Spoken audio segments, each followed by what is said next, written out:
Hello à tous, bienvenue sur la chaîne Le pouvoir des hypersensibles. Aujourd'hui, c'est le 25 mars 2021 et vous ne devinerez jamais ce que c'est aujourd'hui. Genre, on célèbre un truc de dingue. On célèbre le jour de la procrastination. Donc, la procrastination, c'est quoi? C'est le fait de mettre les choses au lendemain, c'est le fait de pas se mettre en action, de pas être en mouvement, et puis en plus d'être dans un cercle vicieux qui vous empêche justement d'avancer. Donc bienvenue à tous et à toutes, je suis Déborah Chapelle, votre coach au potentiel émotionnel. J'accompagne les enfants, les collégiens, les lycéens, les étudiants hypersensibles à devenir des adultes épanouis et responsables. Je les aide aussi à créer leur projet professionnel qui leur ressemble vraiment. Aujourd'hui, j'avais envie de faire un focus en fait sur la procrastination en ce jour de procrastination parce que c'est quand même un art chez les hypersensibles. En fait, le problème numéro un, c'est que, comme je vous ai expliqué dans plusieurs vidéos, ça va faire appel, ça fait appel à notre haut potentiel intellectuel. C'est-à-dire que notre cerveau est sans arrêt en ébullition, genre 1000 idées à la microseconde. Pensez toujours à cet exemple que j'ai donné, le fait de vouloir absolument se retrouver au sommet de l'Himalaya, sans jamais passer par les étapes intermédiaires. Ça, c'est un hypersensible. En fait, il faut réussir tout de suite et rapidement, quoi. Pour ça, en fait, pour cette vidéo, j'avais vraiment envie de vous reparler de cet exemple-là parce qu'il a vraiment été super parlant pour moi. Et je pense que ça peut vraiment vous aider en cette journée de procrastination parce que moi, c'est vraiment une lutte que je fais au quotidien parce que c'est pas que je procrastine tout le temps, hein, mais c'est l'une de mes peurs, c'est de tomber dans le cercle de la procrastination. Je déteste ça parce que, en fait, tu doutes, et rappelez-vous, hein, on doute de nous-mêmes, donc tu doutes, du coup, tu ne fais rien, du coup, tu te sens pas bien, tu te dis que tu es une sombre merde, donc tu ne te mets pas en action, tu remplis pas ton objectif, et en fait, arrive la fin de la journée, tu te sens hyper mal, tu te dis: «Mon Dieu, mais je n'ai rien fait et en fait, je vais complètement gâcher ma vie, je ne vais réussir à rien faire». Alors ça, c'est surtout présent, alors je pense que quand même pour les étudiants, quand on a moi ça m'est arrivé quand même de me sentir comme ça quand j'étais étudiante. De dire que, tu pas révisé pour ton contrôle de maths, tu vas trop pas être prête et puis en plus tu vas avoir une sale note, mais du coup si t'as pas révisé, bah, tu peux t'en prendre qu'à toi-même, machin, enfin bon, la totale. Hem Et en fait, je trouve que dans la partie des adultes hypersensibles que je connais, je trouve que c'est très présent surtout quand tu as ta boîte. Encore quand tu es salarié, ça va parce que, tu remplis tes tâches, en fait, au quotidien. Alors c'est une de mes croyances que j'ai, peut-être que c'est pas le cas. Moi, en tout cas, quand j'étais salariée, j'avais pas l'impression de procrastiner, en fait. Voilà. Et donc, bah, n'hésitez pas justement à me commenter, à partager votre expérience, voilà, dans la vie de tous les jours, sur la procrastination, comment vous vivez. Est-ce que vous procrastinez en tant que salarié? Est-ce que vous procrastinez, par exemple, dans vos stages pour les étudiants? Voilà, est-ce qu'il y a un élément déclencheur, en fait, qui vient? Donc ouais, moi je remarque quand même que de manière, enfin voilà, que c'est une émotion qui vient, la procrastination qui me dérange beaucoup parce que en fait, je ne sais pas à quel moment je vais réussir à actionner quelque chose pour pouvoir justement sortir de la procrastination. Et donc du coup, je vais vous donner l'exemple, que je crois que j'avais donné déjà dans une autre vidéo, mais là je vais peut-être plus vous expliquer. En fait, il y a 2 mois et demi, j'ai vraiment eu un déclic en me disant: «Non mais en fait, Deb, heu, ta chaîne, il faut que tu parles de l'hypersensibilité quoi, parce que, bah, c'est ce que tu es. Il faut que tu parles des enfants hypersensibles parce que, bah, c'est ce que tu remarques autour de toi et que c'est des enfants que tu as envie d'aider. Des enfants, des jeunes que tu as envie d'aider». Et du coup, j'ai trouvé, en une soirée, parce que j'ai échangé en fait avec une personne que je connais qui est hypersensible, qui elle est en Suisse et elle s'occupe justement d'accompagner les femmes hypersensibles. Suite à un échange que j'ai eu avec elle, qui a duré une petite heure peut-être, j'ai eu l'idée de 80 sujets de vidéos sur l'hypersensibilité. Donc cool, et je me dis: 1er mars. Alors me dites pas pourquoi. Alors peut-être parce que c'était, je sais pas, le mois de mon anniversaire, que j'avais des vidéos aussi qui étaient en comment dire? disponible, je crois, jusqu'à mi-février. Donc du coup, je me suis dit, bon, je laisse tomber les 2 dernières ou 3 dernières semaines de février et je je continue sur mars. Mars, un nouveau départ. Donc OK, sur mars. Donc voilà, on est ouais, presque début janvier, on va dire vers le 10 janvier. 1er mars, tu te dis: «Bon, comme ça va le faire, quoi». OK, donc j'ai les vidéos, je cherche les mots-clés, je commence à bosser sur, le branding de ma chaîne d'un point de vue, colométrie, je vois par rapport aux miniatures, YouTube, par rapport aux titres, machin, et cetera. Bon, OK. Rapidement aussi, je demande des devis pour les montages puisque je ne veux pas monter les vidéos parce que ça me prend trop de temps et que c'est un temps de perdu pour moi. C'est-à-dire que, étant donné que c'est pas mon métier d'être monteur, je pars du principe qu'en fait, je perds du temps à faire quelque chose que je pourrais sous-traiter. Donc je commence à faire des devis. Et à la base, en fait, j'avais choisi de sortir 3 vidéos par semaine. Et donc à peu près 80 vidéos, ça me faisait ma com jusqu'à fin août.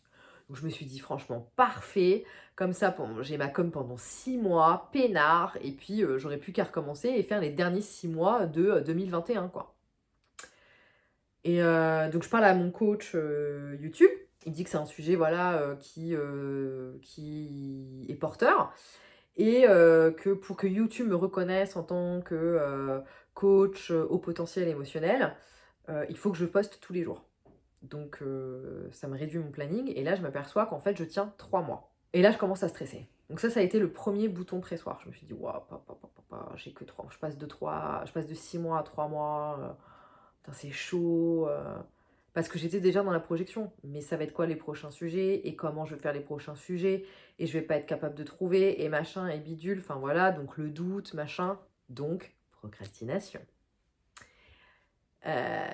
Donc on fait pas grand chose de plus, on attend, voilà, par contre on demande, enfin si, pardon, j'ai quand même du coup je me suis dit bon bah ce que je vais faire c'est que je vais créer un sondage que je vous ai mis en lien sous la description de la vidéo, donc n'hésitez pas à y aller, sur bah, justement pour pouvoir connaître les différentes problématiques des hypersensibles, auxquelles j'aurais peut-être pas pensé.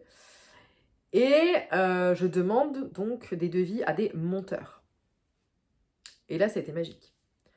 La plupart, ce que j'ai entendu, c'est vous vous rendez pas compte, 90 vidéos, c'est énorme, ça va vous coûter une blinde. En fait, ce qui m'a agacée là-dedans, c'est le côté genre, tu te rends pas compte, c'est énorme. Alors que moi, franchement, ça me paraissait pas énorme. Et ça, c'est un autre côté de ma personnalité, le côté genre, ça coûte une blinde. Bah, déjà, fais-moi ton devis et c'est moi qui décide si ça coûte une blinde ou si ça coûte pas une blinde, en fait. Donc voilà, ça m'a un peu agacée. Mais voilà, le côté, en fait, les messages qui m'ont envoyés étaient pas... Enfin, moi, ça m'a fait peur, en fait. Je me suis dit, mais attends, moi, ça me paraît pas énorme, mais si tout le monde pense que c'est énorme, ça veut dire que c'est vraiment énorme. Et en fait, si tout le monde me dit ça, ça veut dire qu'en fait, c'est eux qui sont dans le juste. Et si eux, ils sont dans le juste, ça veut dire qu'en fait, je vais jamais y arriver. Donc ça veut dire qu'en fait, bah, je vais jamais pouvoir réussir à tenir mes 80 vidéos. Donc ça veut dire que je vais jamais pouvoir réussir à tenir mes 3 mois de communication sur YouTube. Ça veut dire qu'il me faut d'autres sujets. Mais du coup, comment je vais faire pour trouver d'autres sujets si personne ne répond à mon sondage? Parce que pour l'instant, j'ai pas suffisamment de personnes qui ont répondu à mon sondage. Bon, vous voyez quoi. Donc, procrastination. Bon, je me bloque quand même 3-4 dates de tournage, machin, mais je me dis putain, ça va être chaud et tout. Et je commence à avoir les premiers devis. Donc il y en a, ils se sont fait bazarder direct, parce que je crois qu'ils m'ont prise pour une bleue. Il y en a bien sûr avec qui je travaille, donc je suis très contente et je leur en remercie énormément. Et il y a eu 2 choses. La première, c'est que je me suis fait coacher, en fait, j'ai fait un coaching Pronobo, donc gratuit en fait avec un membre de ICF. Et donc j'avais une possibilité, soit de me faire coacher sur une problématique que je pourrais avoir en fait avec mes coachés, mes clients, soit me faire coacher sur une problématique personnelle. Et j'en ai conclu que je préférais me faire coacher sur ma problématique personnelle de ces 90 vidéos que je n'arrive pas à faire, que j'arrive pas à créer, que voilà, j'arrive pas à enclencher la première, même la seconde, quoi. Je me fais coacher là-dessus, 45 minutes. Et bon, je prends vite conscience du fait que j'ai vraiment eu une prise de conscience sur... Et ça, je l'avais partagé, mais c'est vraiment important que j'y revienne dessus. J'ai eu une prise de conscience sur le fait que ce que je suis capable de faire, tout le monde n'est pas capable de le faire. Et ça fait pas de moi quelqu'un de prétentieux ou quelqu'un qui me met en position supérieure aux autres, mais c'est un fact. Je le fais pas tout le temps, parce que ça me fatigue beaucoup, mais par contre, je suis capable de faire des trucs que toi, t'es pas capable de faire, ouais. On est bien d'accord. Et c'est ok. Ça veut pas dire que je suis au-dessus de toi. C'est juste comme ça m'arrive. Et donc, quand la prochaine fois, on va me dire « 90 vidéos, c'est juste énorme », je saurai quoi répondre. Donc ça, c'est cool. Et ensuite, la deuxième chose qu'il y a eu, c'est que j'ai échangé en fait avec ma meilleure pote, une très très bonne amie, Laure, et qui elle aussi donc, est au potentiel, et ça je crois que je vous l'avais déjà expliqué dans une vidéo. Et en fait, elle m'a vraiment rappelé le fait que c'était important effectivement pour un hypersensible, en tout cas pour un fonctionnement comme le nôtre, de procéder par étapes. En fait, je m'étais mis... En fait, en gros, j'avais bloqué 3 jours de tournage et je me suis dit, non mais en fait, 3 jours de tournage, je vais jamais pouvoir réussir à tourner ces 80 vidéos. C'est impossible. En gros, je voulais faire en 3 jours une communication sur 3 mois. Et c'est là où je suis procédée par étapes. Je me suis dit, en fait, Deb, tu vas tourner. Déjà, tu vas tourner tes vidéos de mars. Une fois que tu auras terminé, tu vas être capable de te dire, bah voilà, quel spot te va bien pour tourner, dans quelles conditions tu as besoin pour tourner, pour te sentir bien, combien de temps aussi ça te met de tourner une vidéo, combien de temps, voilà, le temps, de se préparer, de choisir ses fringues, etc., etc., etc. Temps de préparation, temps de tournage, et puis derrière, il faut un peu revisionner quand même pour voir si tout va bien. Et quand j'ai fait ça, mais j'ai même pas eu besoin de... J'ai même pas eu besoin de l'écrire ou de le prononcer. Ça a juste été dans ma tête et là j'ai fait « Ah ouais !» Et là j'ai soufflé. Là j'ai fait « Ok ». Donc là en fait j'ai 3 jours pour tourner mes vidéos de mars et franchement je pense que ça va le faire. Et en fait en 2 jours j'avais terminé. En 2 jours j'ai fait 5 heures et 6 heures de tournage et j'ai terminé, j'ai fait à peu près 30 vidéos. Ouais. Donc ça c'était cool. Et tout ça pour vous dire que pour sortir de la procrastination, quand on est hypersensible dans cette magnifique journée de procrastination, vraiment ce qui peut vous aider et ce qui aide quand on est hypersensible, c'est de procéder par étapes. Pensez à l'Himalaya. Pour l'instant, on n'est pas encore au sommet de l'Himalaya, on est juste à l'étape numéro 1. Et c'est ok. Ensuite, je ne le répéterai jamais assez, prenez le temps de cette journée de procrastination pour procrastiner, pour vous reposer, pour Netflixer. Voilà, il y a un temps pour travailler, il y a un temps pour se reposer, il y a un temps pour s'amuser. Et en tant qu'hypersensible, c'est important de se reposer, énormément. Donc, pensez à le faire. Donc, si cette anecdote sur mes vidéos a pu vous aider, j'en suis vraiment ravie, j'en suis super contente. N'hésitez pas à liker la vidéo si vous avez aimé, à partager aussi votre expérience. Qu'est-ce que vous, quel est vous, votre exemple, votre anecdote sur la procrastination? Je vous souhaite une merveilleuse journée de procrastination. Je vous souhaite de procrastiner comme jamais, de n'expliquer. Et je vous dis à très très vite pour une prochaine vidéo. Ciao!